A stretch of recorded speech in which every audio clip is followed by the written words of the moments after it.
Here to react is Kelsey Bolar, senior writer for the Heritage Foundation and a visiting fellow of the Independent Women's Forum. Thanks so much, Kelsey, for being here. So, good morning. What do you make of Anna Wintour's comments, first of all? I actually found it quite refreshing that she was willing to admit that, listen, we're not trying to be equal opportunity here. We are taking a stand and we are elevating those women who we feel represents things that we agree with. Absolutely. On one hand, I completely agree with you. It's nice for her to come clean and tell us what their magazine is really about and who their magazine is really for. And that, of course, is for liberal women, not conservative women. And I think that's why it makes it so satisfying when you hear Melania Trump stand up for herself, because she knows that when she stands up to herself, to Anna Wintour and Vogue, she's not just standing up for herself, she's standing up for all conservative women who are constantly facing this type of rhetoric from magazines, where constantly our perspectives are being ignored and overlooked and not represented. And look, they are a private business. They can run their magazine however they want.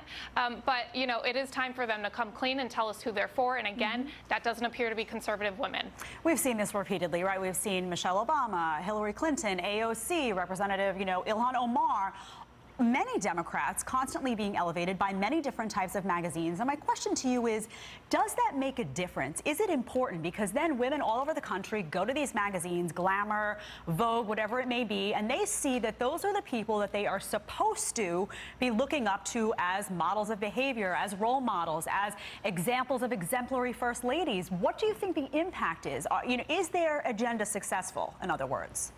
Unfortunately, to an extent, I do think the agenda is successful, because there are a lot of young girls and women who pick up these magazines and don't see the politics behind it. I think as women get older and they start to see the truth about how these magazines are handling different political perspectives, these magazines start exposing themselves for the political hacks they are.